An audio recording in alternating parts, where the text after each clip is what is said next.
दुर्जनपुर नाम के एक राज्य में माधो नाम का एक गरीब आदमी रहता था। माधो बहुत ही बुद्धिमान था। अपनी गरीबी की अवस्था में भी वो सुख और संतोष से अपना जीवन व्यतीत कर रहा था। उसकी पत्नी इन दिनों गर्भवती थी। एक दिन वह अपने पति से कहने लगी, सुनिए जी, आज हलवा खाने का बड़ा ही दिल कर रहा है, मगर घर में तो कुछ भी नहीं है, न बेसन, न घी और न ही गुड़। आप यह सब सामान किसी तरह ले आओ तो हम दोनों हलवा बनाकर खा सकते हैं। तुम चिंता मत करो भाग्यवान, मैं अभी बाजार जाकर यह सब सामान लेकर आता हूँ। इतना बोलकर माधो घर से बाहर निकल गया और बाहर आकर सोचने लगा, हे भगवान, मैंने अपनी पत्नी से सामान लाने के लिए कह तो दिया, लेकिन लाऊं कहाँ से? मेरी जेब में तो एक फूटी कौड़ी भी नहीं है। फिर उसके दिमाग में विचार आया, चलो अपने पड़ोसी रामू के पास चलता हूँ, वह जरूर मुझे कुछ पैसे उधार दे देगा। जब माधो अपने पड़ोसी के घर में पहुंचा तो रामू ने कहा, अरे माधो, तुम आओ, क्या हाल चाल है भाई? और बताओ, भाभी कैसी है? और सब तो ठीक है भाई, मगर अचानक कुछ पैसों की जरूरत आ पड़ी। सोचा अभी तुमसे उधार ले लूं, बाद में तुम्हें चुका दूंगा।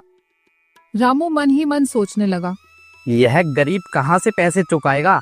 अगर इसे कुछ दे भी दिया तो वापस मिलने की उम्मीद तो छोड़नी ही पड़ेगी। ये सब सोचकर वह बोला, तुम बड़े ही बुरे वक्त में आए हो माधो, मैं भी तुम्हारी तरह गरीब हूँ। आजकल मेरा हाथ बहुत ही तंग चल रहा है।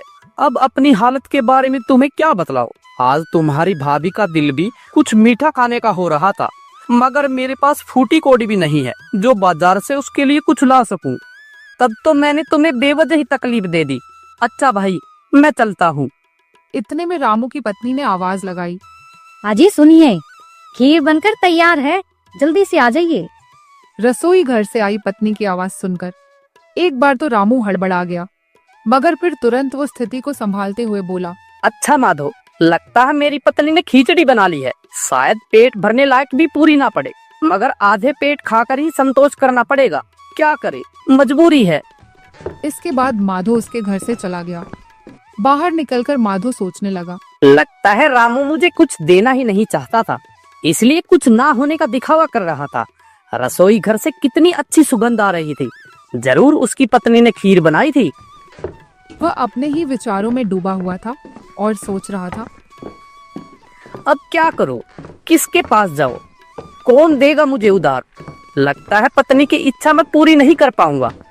चलते चलते माधो की नजर एक बड़े सुंदर घर पर पड़ी, जिस पर बहुत ही अच्छी सजावट हो रखी थी।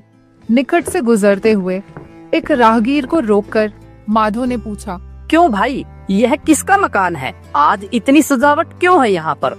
अरे तुम्हें नहीं मालूम, ये नगर के सेठ राम प्रसाद जी की हवेली है। विवाह के 15 वर्ष बाद सेठ जी के यहाँ बेटे का जन्म हुआ है। ऐसी धूमधाम में अब वो खर्चा नहीं करेगा तो कब करेगा? आज सेठ जी के बेटे का जन्म हुए 5 दिन बीत चुके हैं। कल छठी की पूजा की जाएगी और नामकरण संस्कार होगा, मगर यह सजावट और धूमधाम शायद कई महीनों तक चलेगी। इतना बोलकर वो राहगीर वहाँ से चला गया। माधो सोचने लगा, कल यहाँ दावत होगी, मगर मेरी पत्नी की इच्छा तो आज हलवा खाने की है। माधो कुछ तरकीब सोचने लगा।